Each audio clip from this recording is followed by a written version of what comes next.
The Car Dealer podcast is sponsored by Autotrader.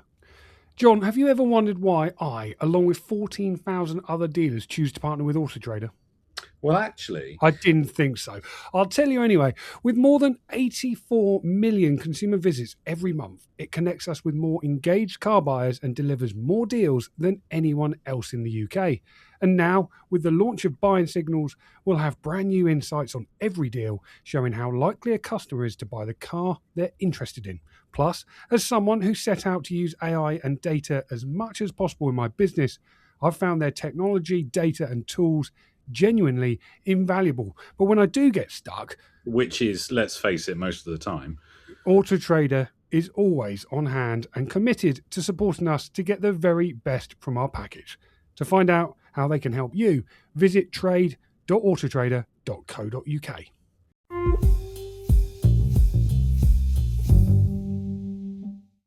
Welcome back to the Car Dealer podcast, where we pick our favourite stories of the week and ask an industry guest to choose which were the best. I'm John Ray, and joining me in this lovely first of the new year podcast is, of course, James Bagger in his boiler cupboard. James, lovely to see you. I'm glad the new year has rung in changes with your intros, John. That's very nice to hear. But Happy New Year to you. How are you? I'm very well. I woke up this morning thinking, is this the first podcast? It sort of feels like we're halfway through the new year already. Oh, it is. But there wasn't really enough news to talk about last Friday, so we didn't do it. Well, there was. It was just I was the only one working, wasn't I? So yeah, well, it would have been a lonely podcast. It would have been very boring for our poor listeners. So yes, but yes, lovely to see you, John. I'd like to see that you're once again in my house. So I mean, I suppose at this point you are classed as a lodger, aren't you? Yeah, you shouldn't have given me a key, really. That was the first one. We have a strange relationship, John. Don't say it like that, Jesus. Anyway, what's been going on in your business, James? What's been going on in my business? Well, last we heard, you were stocking up for the January rush, and I mean, I've been in your dealership for the last 5 days, and well, I mean, the phone has not stopped ringing, James, has it? Yeah, it has been a slight slow start to the new year, I would say. We sold a few over Christmas, like that post-Christmas week. We probably got 3 out the door, which isn't amazing, but it tops up December. We actually had a really good December. It was I think Joe said it was our 4th best month of the year, which is pretty amazing, really, considering it was supposed to be really quiet. But we, as you say, we're properly stocked up. We had something like 15 cars advertised. I think as of today, we've got 15 cars advertised, but it hasn't really kicked off in the way that I thought it was. Last January came back and it was absolutely gangbusters straight away, and it carried on all the way through January, February, and into March for us. This year's been a little bit slow, and I can't quite put my finger on why that is.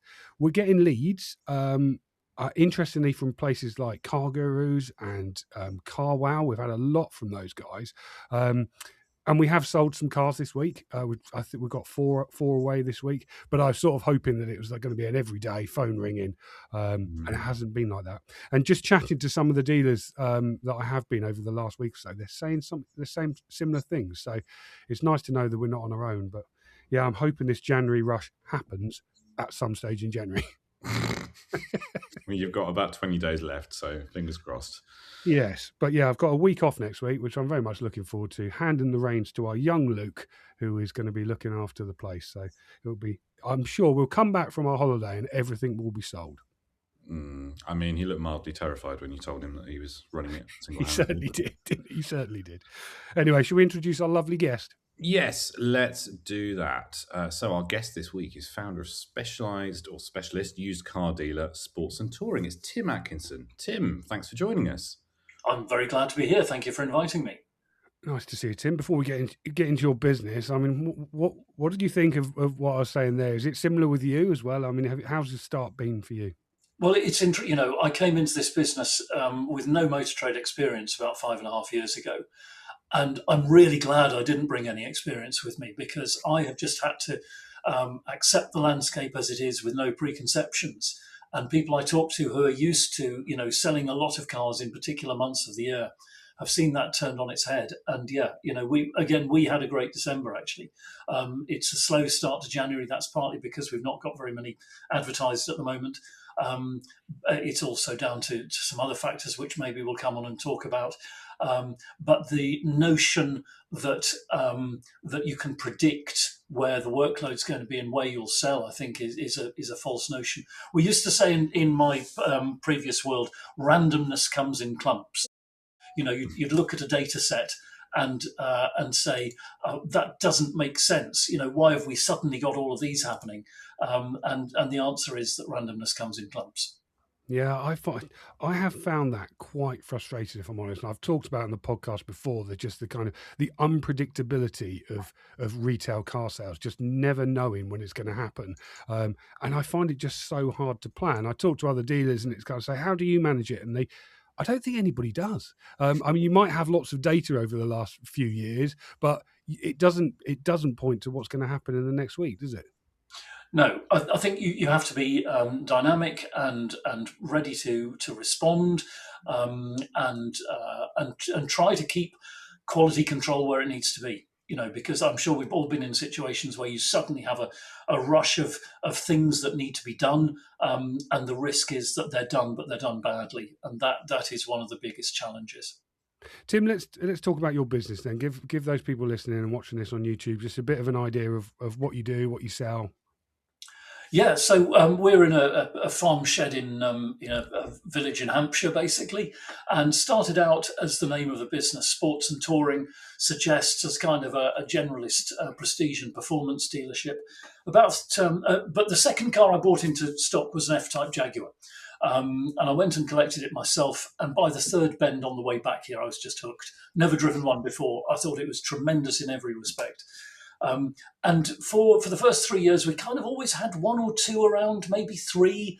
We started to get to know them a bit. We started to get involved a bit in social media on them. And then I did a SWOT analysis. For those not familiar, that's a strengths, weaknesses, opportunities, and threats analysis on the business. And a message that came out very clearly was that F-Type Jaguars and some of the performance Jaguars were really good news for us. And we decided to dig in very firmly. And so of the vehicles we've got in stock at any moment, I'd say about 80% are F-Types. We do some XKRs, XKRSs, XFRSs, the other, quite rare and very powerful Jaguar stock. And it suits us for all kinds of reasons. So you haven't always been a car dealer, have you? You've had quite an interesting past. So tell me a little bit about what you used to do, and then why you decided to swap that for selling prestigious used cars. Yes. So, well, I left school early and ran a business back then, but then I got into aviation first as a hobby, and then I decided to make a career of it. And I trained as a pilot, professional pilot.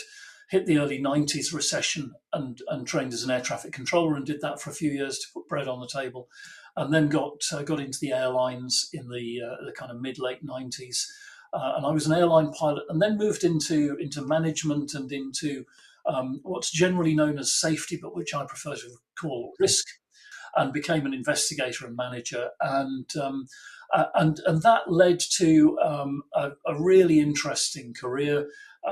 In roles in which I tended to be doing a bit of flying. I've done a huge amount of flying in various aircraft of different kinds, fixed wing and rotary wing.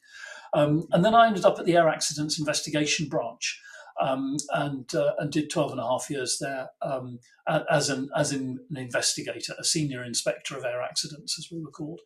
And that was a genuinely fascinating thing to do. I was very fortunate that I worked on some very big cases. So the Air France aircraft which crashed in the North Atlantic, for example, the 737 of Turkish Airlines that crashed at Amsterdam, and some other significant cases.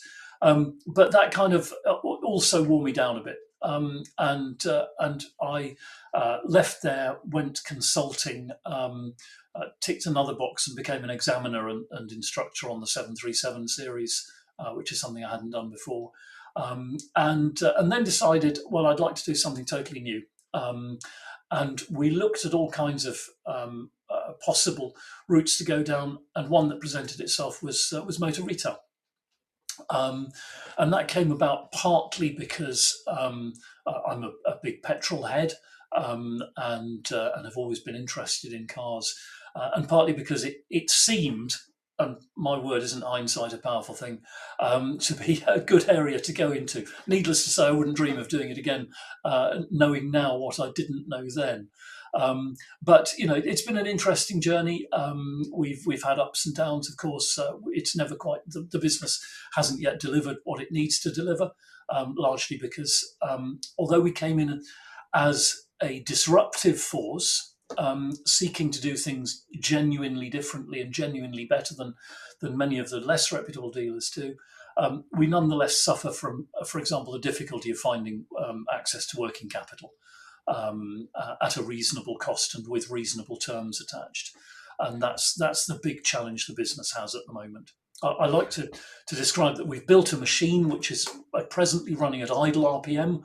We know that we can rev it up to 3,000 or 4,000 and it'll deliver, but we need to put fuel in the tank. And it's getting that fuel that's proving to be extraordinarily challenging. Yeah, I mean, getting hold of capital when you're in this business is hard work. I mean, a lot of the banks don't really like the motor retail, do they? It's not just the banks, and this is something I hope we'll come on and talk about presently. One of the things that surprised me and delighted me, in fact, when I started getting involved in for example, social media groups where motor dealers talk, I was very pleasantly surprised that there were people making suggestions about doing things that weren't maybe right.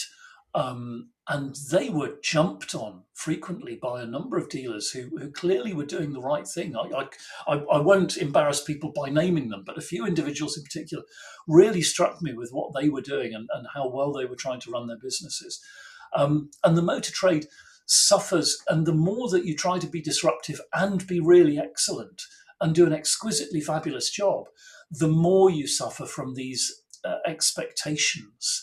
I listen to. I try not to listen to a program called You and Yours on Radio 4, but they did an episode on the 9th of December, and it's worth, if you're in this industry, it's worth listening to that, because the motor trade was taken into the boxing ring, put up against the ropes, and punched stupid for 53 minutes, with no one speaking up for it, really, and with no one presenting the alternative view. It's like car reliability or warranties, isn't it?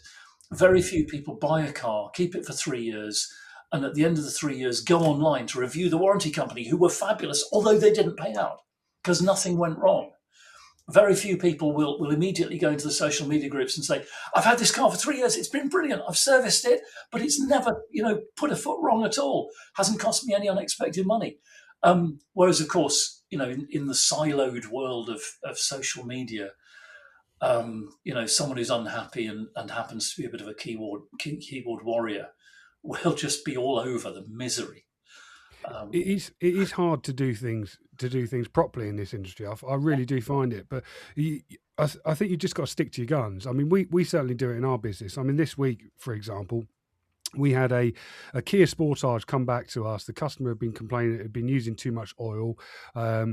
If you look into it, Kia says using a litre within every 1,000 miles is actually fine and within tolerances. I mean, it sounds ridiculous. That's a lot of oil. She was a local customer, a local person who had trusted us. We just bought the car back. We gave her her money back and said, don't worry.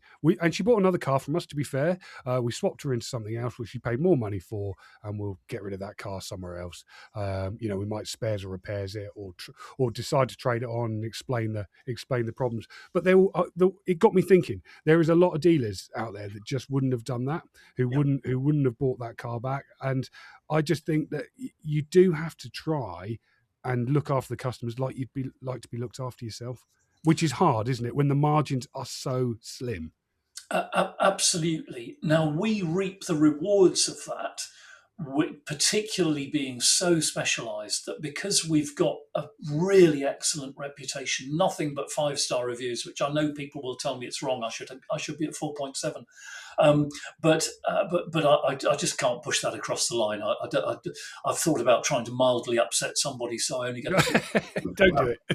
It's a risky game to play. But yeah, the other takeaway from that for me is that, you didn't design or build the Kia Sportage. You didn't specify the materials from which the engine is made. You didn't determine what the manufacturing tolerances would be. And we do carry an extraordinarily heavy burden through the CRA, for example, the Consumer Rights Act, but also in other, in terms of customer expectation. And I actually see this crystallizing in coming years even more, because if that had been an EV with a significant battery problem, you can't, there isn't a route to parting it out. There isn't a route to dropping another engine in without massive expense and so forth. And I do think that we are very unreasonably exposed to the actions of others for which we become responsible. And that's a real difficulty. And of course, when you do the right thing and take a car back, you've got to sell at least one more car, probably two, just to cover the loss already. And then you've got to see what you do with that Kia that you now can't retail. You can part it out, but you'll get a fraction of what it's worth, and so forth. Yeah, it is painful. I mean, you have been vocal on those consumer rights. The fact that you think it is unfairly weighted. I think there was a story on Cardian magazine. You were chatting to my colleague Jack, and you were sort of, I think you said the rules were written around fridges and televisions and not used cars. I just wanted to ask you about that, because I agree with you. I think a lot of it is unfairly weighted towards the consumer, especially when you're selling 10 to 15-year-old cars. It actually makes selling older cars really, really difficult as a dealer. It does. And I mean, we've just sold a 16-year-old XKRS convertible, which happens to be utterly fabulous. And I have no qualms at all about seeing that drive off with its new owner, partly because, and I don't want to give away all the secrets, but the Jaguar reliability is just really very good, if you know what you're doing with them. But yes, the CRA is not designed for the motor trade. The motor trade copes with it, but it's not just that. It's in the UK we have statute law and we have case law, and again you see judgments which appear to, and I'll try to be kind to the judiciary, that there may be a flavour amongst those decision makers on the bench that they don't hold the motor retail trade in the highest regard. And instead of looking and saying, okay, well, a balanced decision has been arrived at here, sometimes there is a lack of balance to the decisions. And of course, once case law is with us, it's very difficult to shake off. But I do think that from the point of view of the motor retail sector, it's overdue time, at least for a very sensible conversation about this, if not for some legislative change. Yeah, I'll take the conversation there then. One of my concerns is that we don't have a voice. That there are a couple of organisations which you can join and which would perhaps say that they speak for, in particular, the independent motor retail sector, but really they don't. And that's something that's at the very forefront of my mind at the moment. And you're planning to put something together on that front? I am, yes, not just planning to, but actively doing so at the moment. This came out of the whole Autotrader piece that we've been living through, of course. But I've got a mind map in front of me on one of my other screens here. I'm a great mind mapper, and as I started to put down areas where we should at least be talking, if not acting and representing ourselves. You look at the franchise dealers, and they have quite a powerful and effective voice with, full-time office staff who are out there, for example, talking to government, talking to trade organisations, and representing what they're doing. We don't have anyone doing that. There are some who are talking about doing it, but without being unkind, I'm not sure they've got the skill set and the ability to flex into some of those landscapes and some of those conversations in a way that I know I can. The roles I've had in aviation, which has included being running an airline and that kind of thing, have left me very well able to talk to a government minister, to go on I do a bit of media work still around air safety. When there's a crash, you'll see me on Sky and the BBC. Had a lot of media training, so I can put forward a case, I can represent a point of view, and so forth. And I think we need someone doing that. I'm very happy to be the person going forward to do it. And what we're looking at now, I'm looking with a small team of people. We're talking regularly about the mechanics behind that, and how we form an organisation, and so forth. I'll come on to the Autotrader piece in a moment, but I just on this organisation front and your ideas behind it, where do you think the independent motor retailers need the representation? What are the big things? I mean, we've mentioned the consumer rights. I mean, where else do you think it could help? Well, everywhere. We are under pressure from a number of monopolies, including Autotrader. I would also say BCA. If you look at the conversation, we don't buy from BCA. But if you look at the conversations from people who do, my word, some of it is deeply shocking. And then you've got, for example, CarWow and Motorway. You've both come into the industry to disrupt. The effect they are having is that it is becoming harder and harder for the retail customer to buy a good car from a car dealer, because we are all having to pay far too much. I saw an F-Type go through, I think it was Motorway, a couple of days ago for 800 quid below retail benchmark. Now, that is so far from being sensible. And that's before you put in their 500 quid fee for auctioning you the phone number of the person who owns it. And again, a pressure which appears to be on the industry, but actually on the retail customer as well, because the guys who seem to be winning through at the moment are the ones we were talking about a short while ago. Buy it, wash it, photograph it, stick a warranty on it, and hope that'll cover all the things you didn't look for in the workshop, and hope for the best. I'll play devil's advocate. Tim, let me just play devil's advocate, because I've had a very similar conversation with the likes of Motorway and CarWow, and said these very similar conversations about cars going for £500, £800 under retail, and they would say to me, "There's a dealer out there buying that car, and there's a dealer out there making profit on that car in some way, otherwise it wouldn't sell."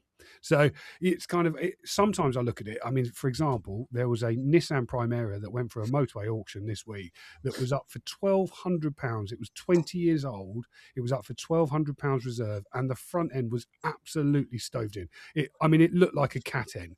I was thinking I wouldn't give £100 for it. And then the scrap man would probably not want to take it, but yet they're asking 1,200 quid. And it's just, I think there's January is part of this. January is obviously a hard time to buy cars, but also there are people out there buying these cars. So what would you say to that? There are, and they are delivering poor value for money to their customer. I'm going to make some sweeping generalizations, so please understand that these come with that caveat.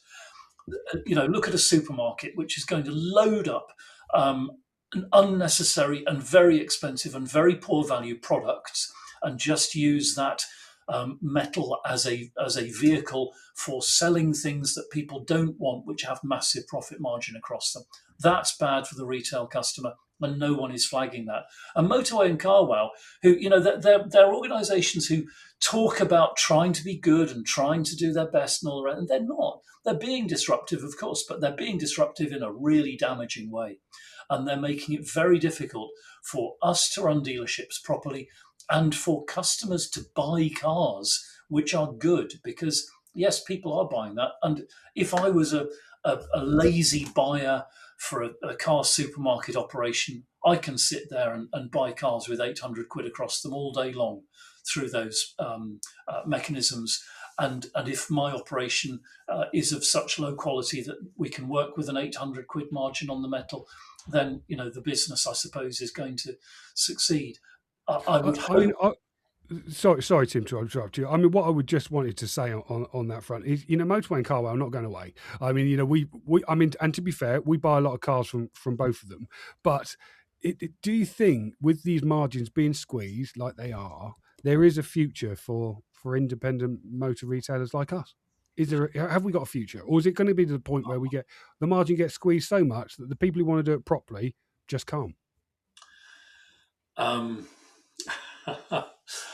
I think you've got to be. I'm not going to reveal the recipe of one of the secret sauces that makes sports and touring what it is. But I think if you look at how you're running your business and how you can work without those organisations. Go on then. About half of my stock is offered to me and doesn't come through any channel because we have our reputation, we have our name, and an F-type buyer or owner rather, who is in the F-type forums and on the Facebook pages, and is thinking of selling, is quite likely to think, need to sell the car. Oh, that's that guy at Sports and Touring. I'll give him a ring. And he gives me a ring and we have a sensible conversation and we go and see the car. You know, we always travel to them. We don't ask them to come here. And we bring great vehicles into stock that way, which are not accessible to other dealers because they don't have that position in the space where people are coming to them. And that was never, ever part of specialising. And it has just come as a delightful surprise along the way. And you know, if when I started the business, the idea was that we would copy and paste and end up with 4 or 5 businesses. I don't kind of sense that that's going to happen because it is just too difficult being in this business.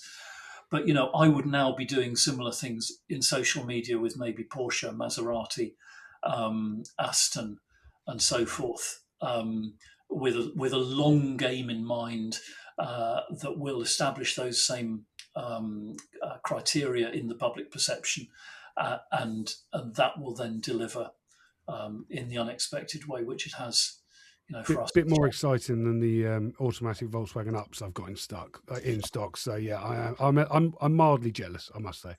Well, but there's a business in Andover just down the road called DA Cars, and the guy who founded that very cleverly a long time ago set up Facebook groups called, for example, Buy Cars in Andover, Buy Cars in Bath, Buy Cars in Bristol, and similar things. And he ended up with hundreds of thousands of people in Facebook groups.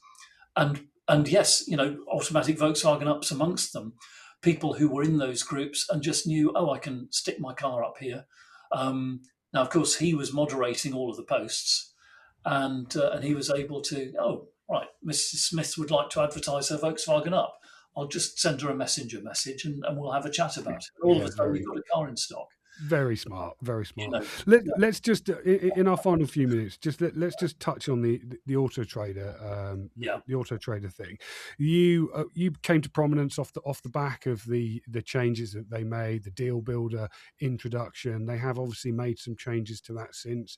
I'm interested just to get your take on that and why it upset you so much. I have a very profound sense of right and wrong. And from my first engagement with Autotrader, it felt wrong. And I got to know their kind of corporate psychology, their modus operandi, and so forth. And it was quite familiar, actually. It was something I'd seen because when I was accident investigating, you know, when you're dealing with something like the Air France crash, which I mentioned, it doesn't all happen in the flight deck of the aircraft. It reaches back into the design of the aircraft and the design philosophy in Toulouse at Airbus. It reaches back into the boardroom at Air France and decisions made there about pilot training and recruitment and operating principles and so forth. And I had seen a certain kind of corporate psychology, which is around a perceived excellence, which actually is entirely false. And Autotrader think that they are just fabulously brilliant at everything they do, to the point that they're in a real emperor's new clothes situation, where they can't even begin to think of the possibility of a question being asked about their brilliance having any validity. This is a company which is so nuts. Not only did they decide they would bolt some cars upside down in a corridor in their offices, they had to build a fake corridor to do it in. That's what we're dealing with here. Tim, do you advertise with them? I do, yeah. I have to say, advert performance crashed recently. Your performance has crashed, is it? But I mean, who else do you advertise with, and who's your best performer? I'm just interested how it tallies to ours. I don't know who our best performer is, and that landscape has changed very rapidly in the last couple of months. We've gone down to starter from ultra a couple of years ago. That'll perhaps be part of it, but that's partly because I know my audience. We get particularly through YouTube, and anyone who's using YouTube, dig into the analytics on YouTube because they are fantastically granular. Now, I know that the people who walk through my door, and I regret this actually, because having been in aviation, which is an incredibly diverse industry, and worked with all kinds of people from all over the world and loved that. My buyer is between 50 and 70 years old. He's white, middle class, British. And on the occasion we get someone who isn't, it's an absolute delight. But we know that granularity, and we know that to them, the place you go and buy a used car is Autotrader. And that's why when this thing kicked off, my position was, and is, and will continue to be, that we should be able, as an industry, to lean on Autotrader. Yeah, they've built an enormous presence as a marketplace. They are without doubt the largest marketplace. They have a monopoly. But we're lucky enough to live in a country which has quite clear and quite stringent laws about how you must behave if you have a monopoly. And Autotrader are just ignoring them. And there was quite a body of opinion towards, well, we'll just, cancel our subscription with Autotrader. That's great. You put a fresh clip in, you take the safety off, put it on full auto, aim at your feet and hold the trigger. All you've done is deprive yourself of talking to 80% perhaps of your audience. And I was about, no, that's not right. You shouldn't be bullied into that position, even if it's for good reasons. You should be able to use Autotrader, but you should be able to use Autotrader on reasonable terms.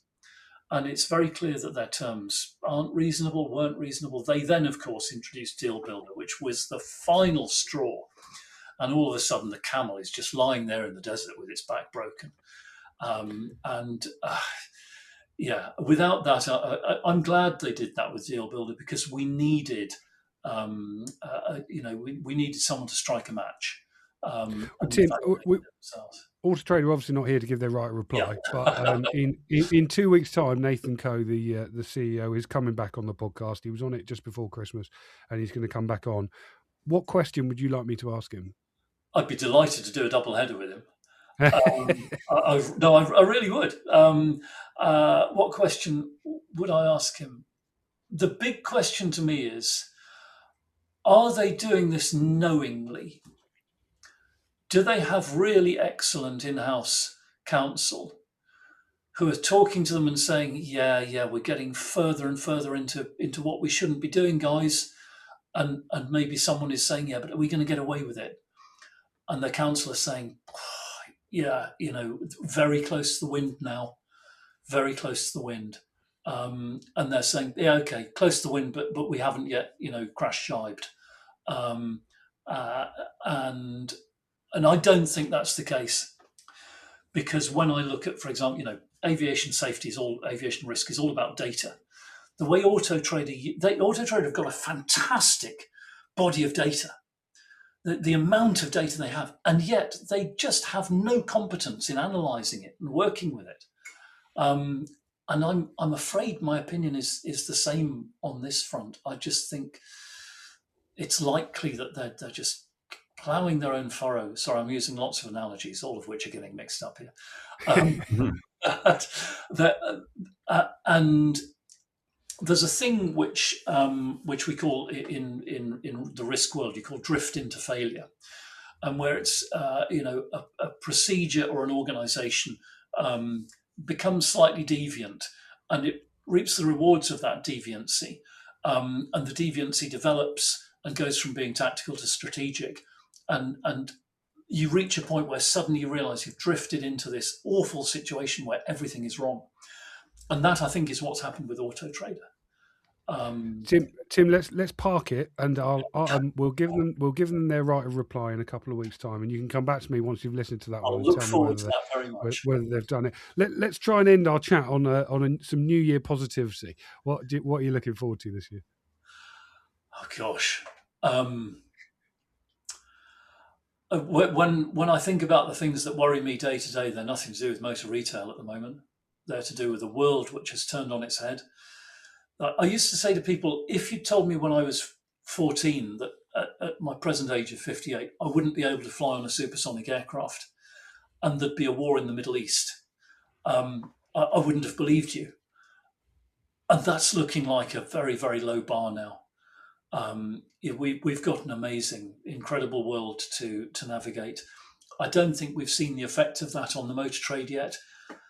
And maybe I hope we won't, because there's actually a bit of me that some of my customers are coming along at the moment almost with the world's just gone so terribly wrong. I'd just like a big fast car on the driveway that looks great.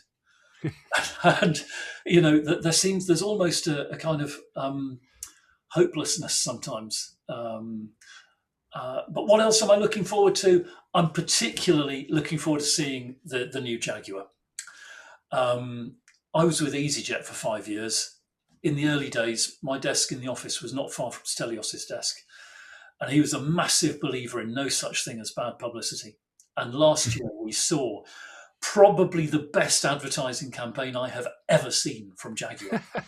They didn't push people's buttons, they tweaked people's nipples, if that's not going too far. And they exquisitely upset their audience and started the most massive conversation. I've spoken to someone who's driven the new car, and we're starting to see reviews coming out now. I was delighted. Was it, I can't remember which publication it was, which said, not only is it great, but it's a Jag. And I thought, that's what we need. We need a fabulous electric grand touring car from Jaguar. And people will be down to the milliners for a fresh supply of hats for dinner, in a way that will surprise and I hope delight a lot of people. So that's my big hope for 2026 in the motor trade. I hope you're right. Excellent. I hope they use that on their marketing. Jaguar, here to tweak your nipples. Let's move on, John. Tim, thank you very much for joining us. Thank you for giving us your forthright opinions on all of that. And please stick around for some stories. But John, we should probably do some of those. Now, a quick word from one of our sponsors. John, have you ever wondered why I, along with 14,000 other dealers, choose to partner with Autotrader? Well, actually, I didn't think so. I'll tell you anyway. With more than 84 million consumer visits every month, it connects us with more engaged car buyers and delivers more deals than anyone else in the UK. And now, with the launch of Buying Signals, we'll have brand new insights on every deal, showing how likely a customer is to buy the car they're interested in. Plus, as someone who set out to use AI and data as much as possible in my business, I've found their technology, data and tools genuinely invaluable. But when I do get stuck, which is, let's face it, most of the time, Autotrader is always on hand and committed to supporting us to get the very best from our package. To find out how they can help you, visit trade.autotrader.co.uk. This is a paid partnership in association with Dealaway. John, guess what? Oh, God, you've bought more ducks, haven't you? No ducks, John. Wrong there. I've actually got a new habit. I've signed up for Dealaway alongside more than 2,500 other rated and vetted car dealers to sell my trade part exchanges. The site is designed for dealers to sell their part exchanges for more money quickly and easily. There's no seller's fees, and buying a car costs just £99, one of the cheapest around. And when I haven't got the time to list a car myself, I can even WhatsApp them the details and they do it all for me. That sounds awfully familiar. So are you selling all your stock there now? Not exactly, John, but if I do have a sudden influx of Kia Picantos, I know where to send them. Dealers can find out more at dealerway.co.uk. Now, back to the podcast.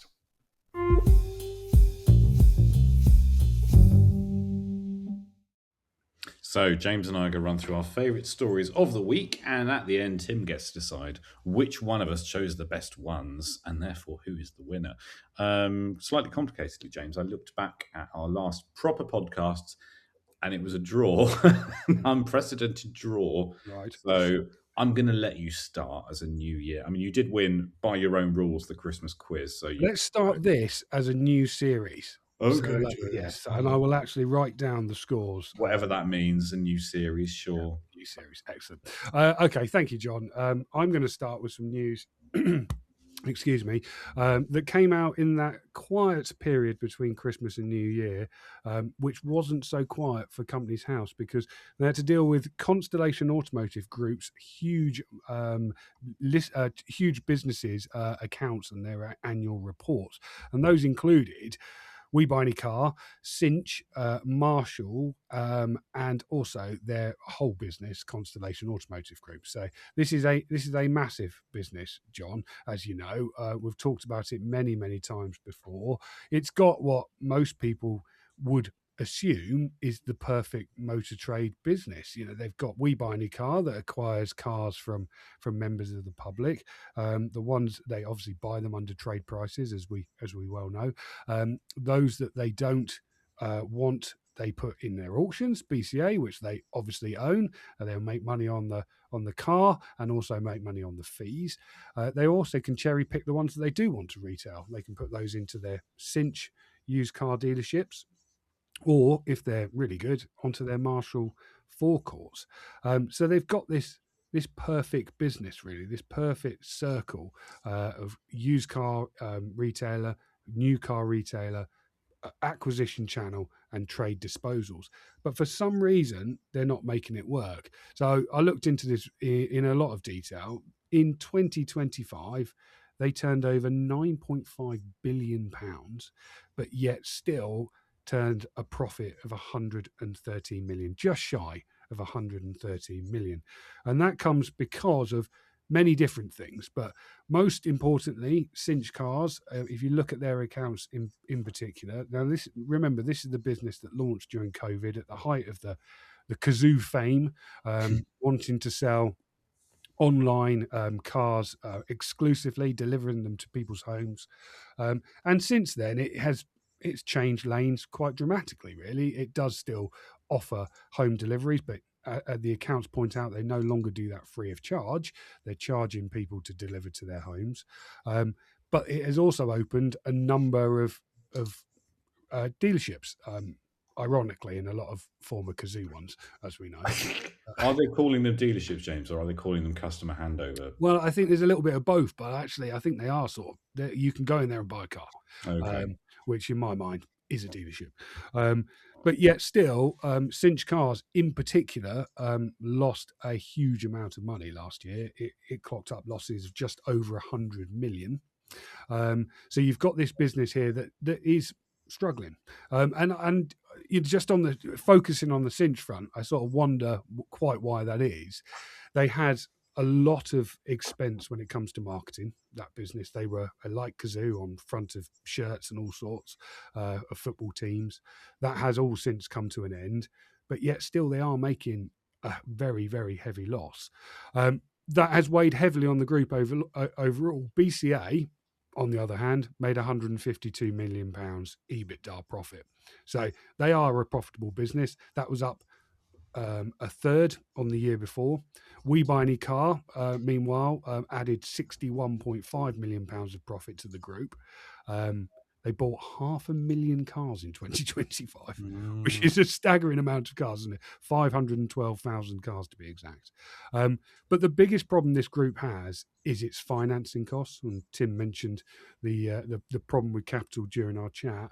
Their accounts show £210.4 million of financing fees during that year, with a one-off finance cost of £23.6 million. I mean, that's quite an overdraft fee, isn't it? So yeah, very, very heavy financing cost there. If you look at it on an EBITDA level, and you got to be fair to them. We look at car dealers on an EBITDA level. They made a profit of £360.5 million.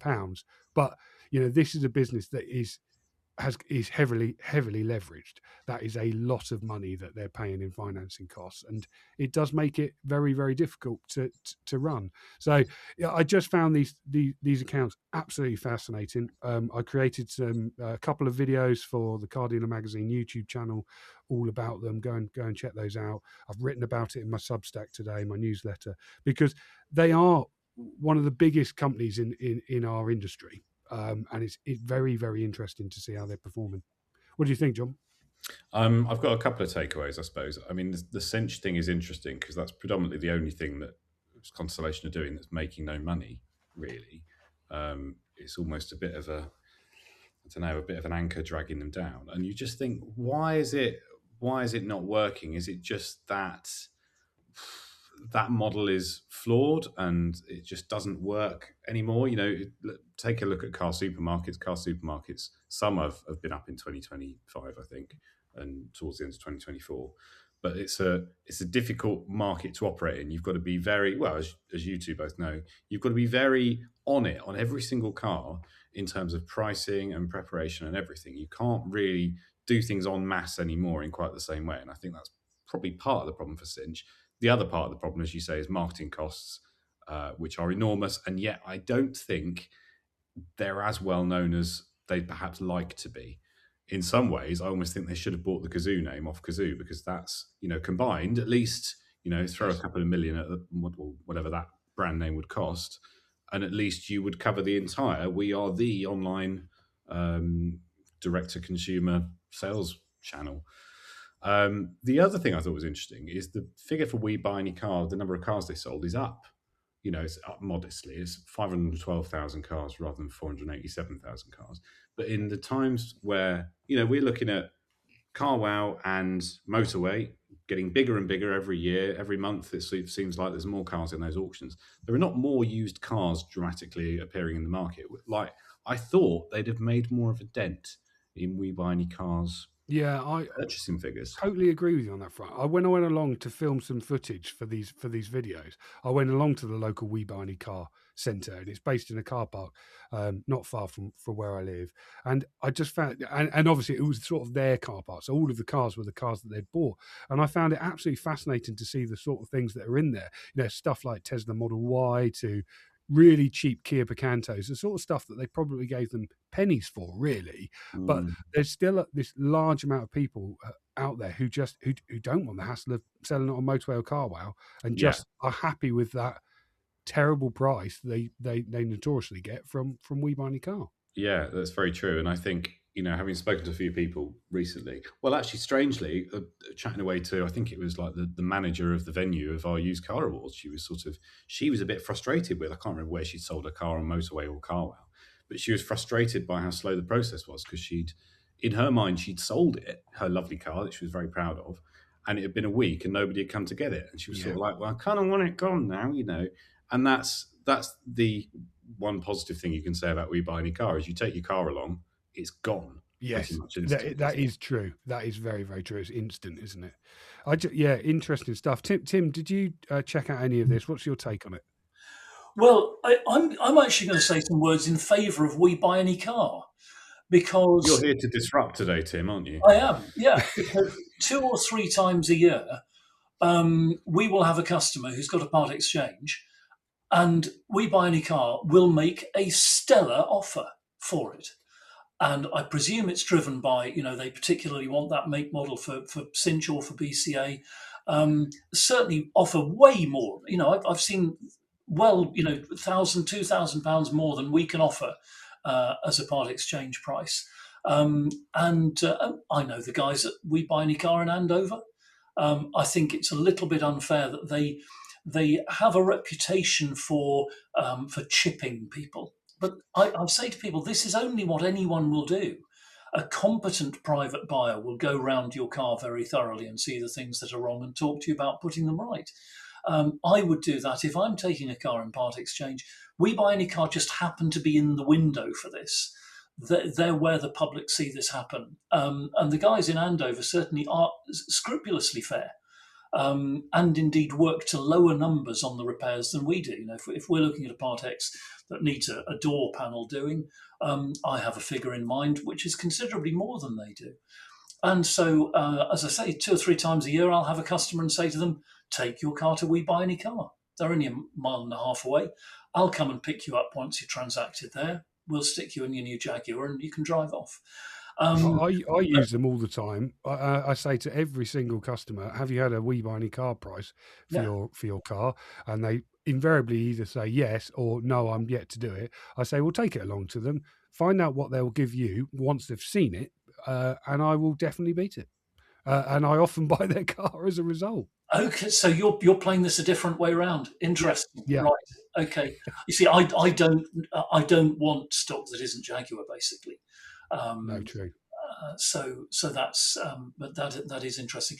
Yes, I think it is I think it's a fascinating story. You're dealing with a behemoth organisation here, and how the people who sit in the boardroom even have the vaguest idea what's going on at shop floor level is a tremendous mystery.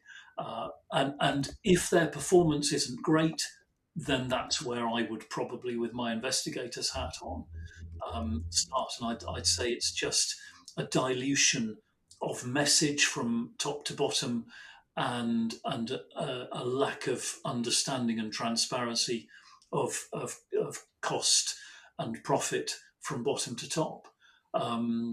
But equally, if you're running a company of that size and you're making money, that I think is quite an achievement. Yeah. And you're employing people are buying cars, people are selling cars. There's good stuff happening. It's not I don't think business should only exist to create more and more wealth for fewer and fewer people. Right, John, over to you.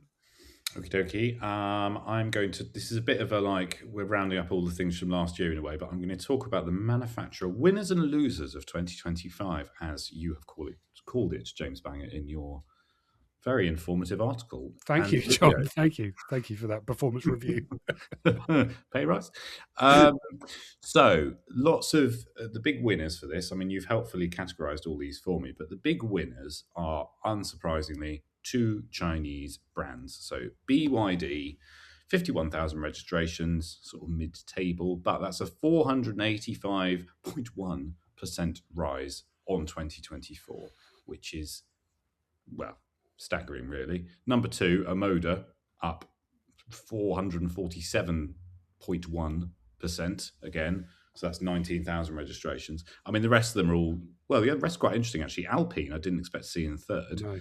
But of course, it's still a modest number of registrations, like 1,700. But that's been increased dramatically by the new A290. Yeah, the Renault 5 affordable electric hatchback thing. Polestar also doing well. Alfa Romeo, surprisingly, doing well.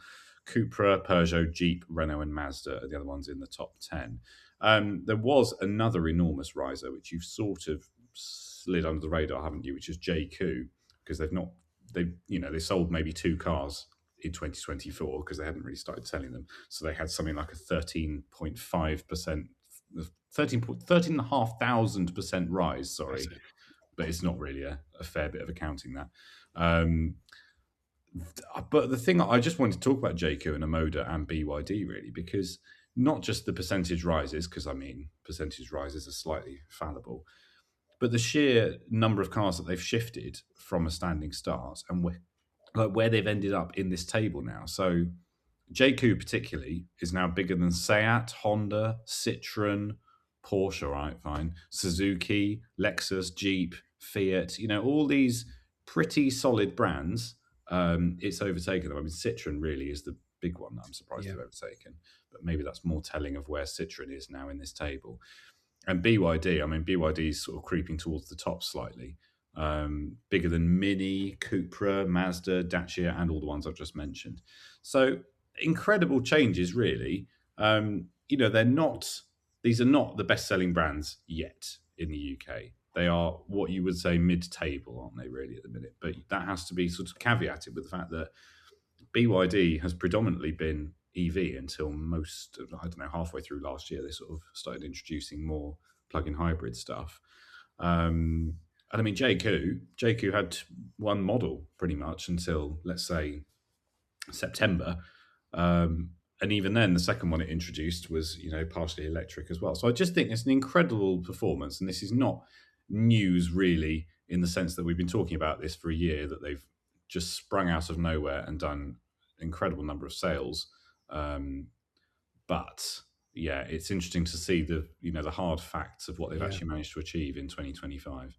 Yeah, definitely. I mean, I think is the other side of this story is where's it come from? That's if you look at it in cars, that's 100,000 cars Mm, that had to come from somewhere else, and it's the second part of that story is the brands that have suffered. A Bath down 71%, Fiat down 38%, Seat mm, down 37%, and I wouldn't say they are directly affected by the Chinese, but brands like Audi, they dropped out of the top three of best-selling cars. They were down 9.2% last year. Nissan down 10.3%, and Mercedes down 13.1%.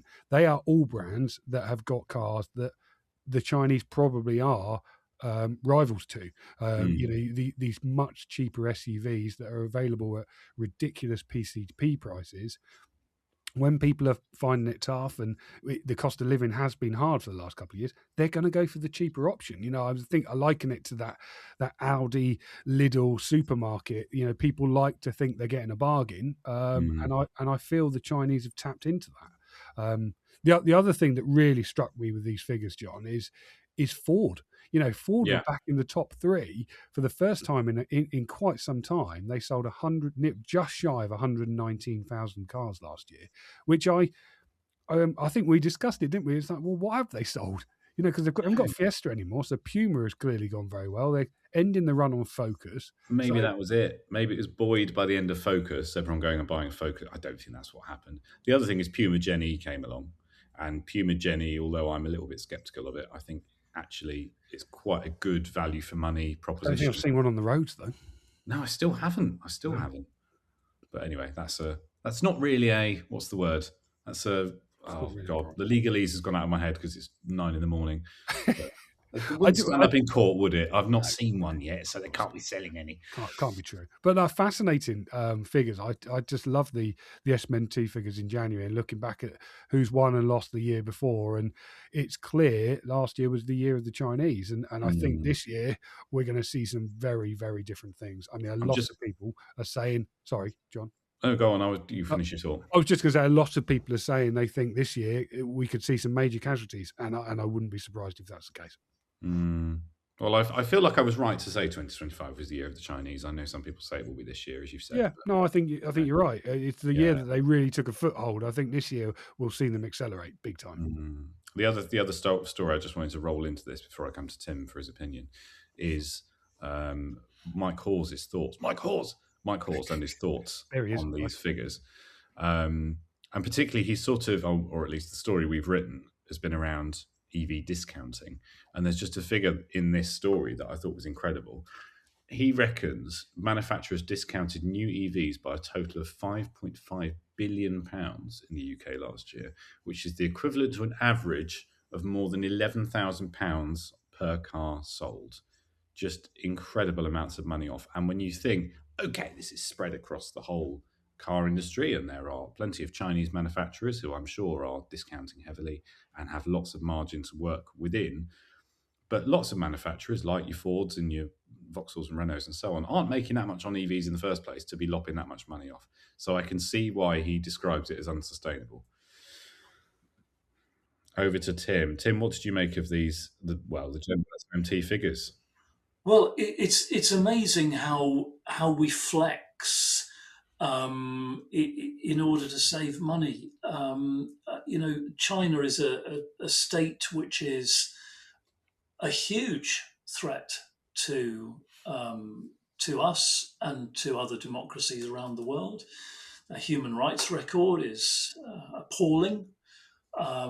It is a communist state where the average person, I think it's fair to say, is not treated well. And we put all that to one side and buy a cheap Chinese car.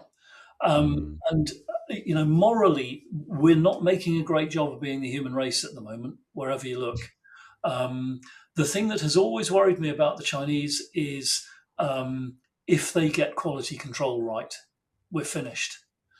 And I'm hoping they haven't, but I remain to be convinced. I think they probably have now. They've done it by stealing our technology. If you research the manner in which China has been gathering information and knowledge and expertise in the UK and in America and in other developed countries, that is terribly frightening. They are hoovering up what we do and how we do it in the most distressing way.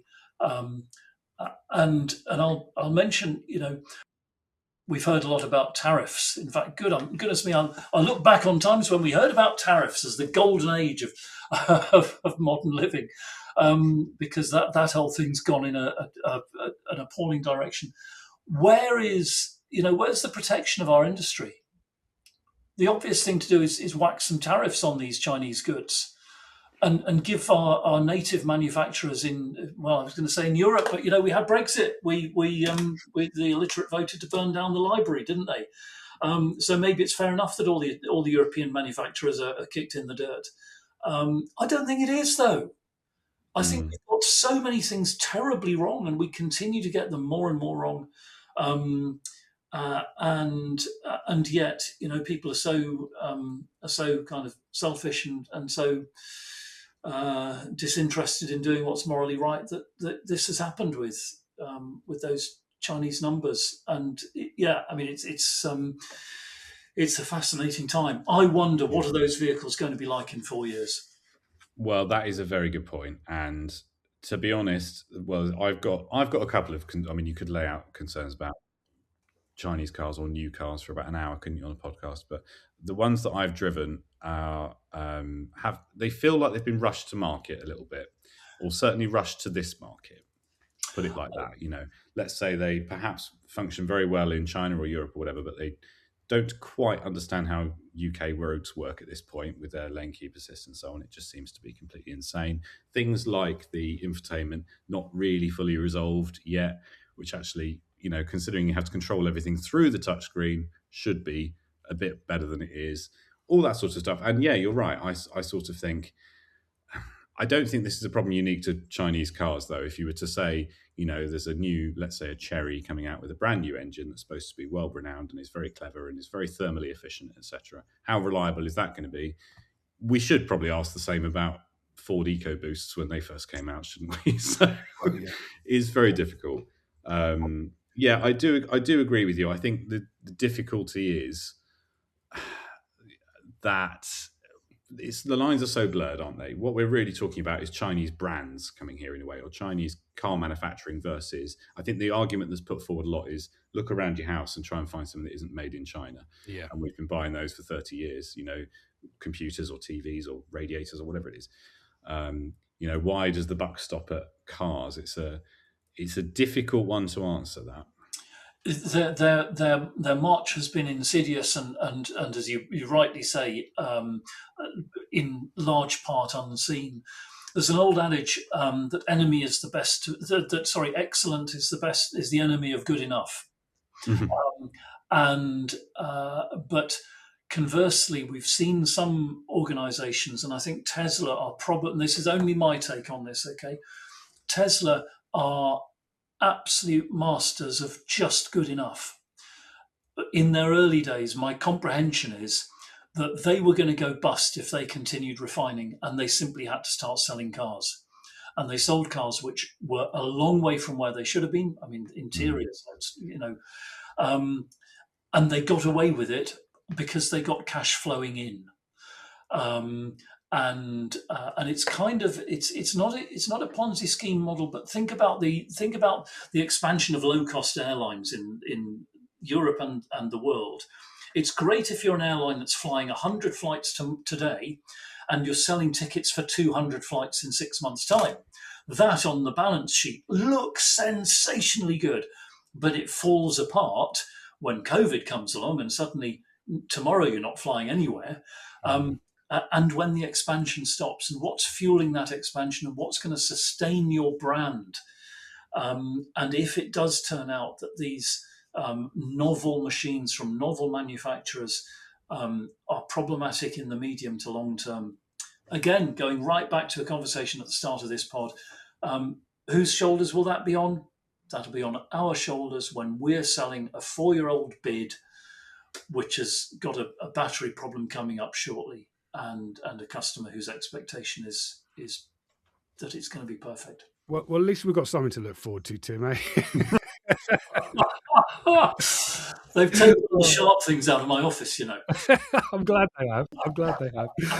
John, I mean, we've run out of time. We've done a 2 big story double header there, haven't we? You know, tit for tat. So maybe we should just commit those to the house and see how we get on. I think so. So, Tim, before I ask your verdict of those 2 stories, are there any stories you think we should have covered but we didn't? I mean, there's quite a few I had in my tabs open, or we didn't have time to cover. Yeah. Oh, my goodness me! I mean, where would you start? No, I think you've focused on exactly the things that have kind of caught my attention. Constellation, you know, Marshall Jaguar in Newbury, who've done our servicing. I had the most amazing deal with Marshall Jaguar in Newbury as an independent specialist. The things they were doing for me were unbelievable and were such an enabler of my business. And that huge facility is now closed. Yeah. And you know, next year's Constellation accounts might be even more interesting than and it's good to have a hobby, James. You know, keeps me busy. I'm sure it does. No, I think for me, if I had to choose between the 2, it's the march of the Chinese in the market. Oh, John! If for no other reason than that, if 3 years ago we'd all sat here and challenged each other to come up with what's going to be the significant thing in 2025, I don't think any of us would have dreamt we'd have seen figures like that. No, I don't think so. That's a good win for me, if at the expense of the European car industry. on balance, yes, it's a hollow victory. Yeah, pros and cons. Well, that's lovely. Well, Tim, thanks for joining us today. All that's left for me to say is thank you to you for coming on and chatting to us about your business and your very interesting background, I must say. It's been really enjoyable. Thank you very much indeed for having me. Yeah, lovely to see you, Tim. Thank you. Best of luck this year. Fingers crossed. Yeah, fingers crossed. Absolutely. Thank you as well to James for turning off his boiler for the duration of the podcast. And thank you for listening. We'll be back next week with another episode. James won't, because he'll be skiing down a slope. So make sure you're subscribed so you can be notified when that goes live. If you want to check out the stories we mentioned today, take a look in the show notes below or head to cardealermagazine.co.uk. Thanks for listening and goodbye.